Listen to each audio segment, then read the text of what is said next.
এই মুহূর্তে আমরা আছি আমাদের জীবননগরের সবথেকে ব্যস্ততম রোড আমাদের জীবননগরের চ্যাংখালী রোডে। চুয়াডাঙ্গা জেলার একটি উপজেলা শহর আমাদের জীবননগর। আজ আপনাদেরকে ঘুরিয়ে দেখানোর চেষ্টা করছি আমাদের জীবননগরের রেজিস্ট্রি অফিসের এরিয়াটি।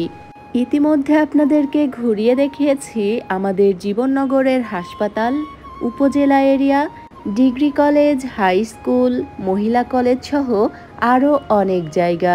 চলুন আজ আপনাদেরকে ঘুরিয়ে দেখাই আমাদের জীবননগরের রেজিস্ট্রি অফিসের এরিয়া, ভূমি অফিস এবং সাহিত্য পরিষদ যেখানে রয়েছে সেই জায়গাটি।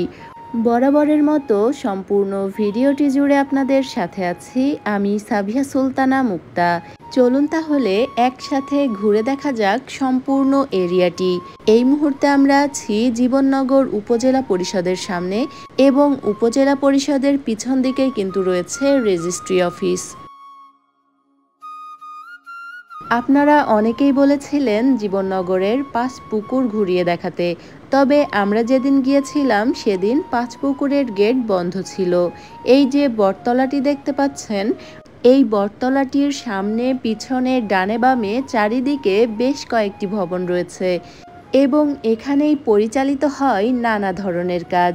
সামনে এই যে পুরাতন ভবনটি দেখতে পাচ্ছেন, এই একটি ভবনের মধ্যেই রয়েছে অনেক কিছু। এখানে রয়েছে জীবননগর সাহিত্য পরিষদ, যেটা স্থাপিত 2009 সালে। এর পাশেই দেখতে পাচ্ছেন উপজেলা পাবলিক লাইব্রেরি, এটা স্থাপিত 1984 সালে, আমার জন্মেরও বহু আগে। এই ভবনটিতেই রয়েছে সাব রেজিস্ট্রারের কার্যালয়। এছাড়া এই জায়গাটিতেই কিন্তু ছিল শিল্পকলা একাডেমি। এখনও আছে কিনা তা আমার জানা নেই। আর জায়গাটি এত ফাঁকা কেন জানেন? কারণ আজ ছুটির দিন। আমাকে অনেকেই প্রশ্ন করে যে আমি কোথাও ঘুরতে গেলে আশেপাশে কেন লোকজন থাকে না। আসলে কোথাও ঘুরতে যাওয়ার আগে সেই জায়গাটি নিয়ে আমি বেশ নাড়াচাড়া করি।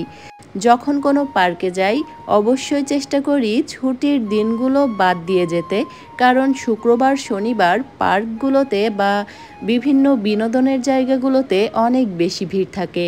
আবার যখন সরকারি কোনো জায়গা দেখতে যাই বা স্কুল, কলেজ এগুলো দেখতে যাই, তখন চেষ্টা করি ছুটির দিনগুলোতেই যেতে, কারণ আমি জানি ছুটির দিনগুলোতে সেসব জায়গাতে কেউ থাকবে না। যাই হোক, সাব রেজিস্ট্রারের যে কার্যালয় তার পাশে একটি চিকন রাস্তা রয়েছে। সেই রাস্তাটি ধরে কিছুটা সামনে এগিয়ে এলেই চোখে পড়বে জীবননগরের ভূমি অফিস। ভূমি অফিসের সহকারী কমিশনারের কার্যালয় এটি। যাই হোক, আজ আপনাদেরকে ঘুরিয়ে দেখানোর চেষ্টা করলাম আমাদের জীবননগরের রেজিস্ট্রি অফিসের এরিয়া এবং ভূমি অফিসের এরিয়া। আশা করি আজকের ভিডিওটি আপনাদের বেশ ভালো লেগেছে। আমাদের আজকের আয়োজন এ পর্যন্তই। আবারও ফিরে আসব নতুন কোনো ভিডিও নিয়ে। সে পর্যন্ত আমাদের সাথেই থাকবেন। এতক্ষণ যারা আমাদের ভিডিওটি দেখছিলেন সবাইকে অনেক ধন্যবাদ।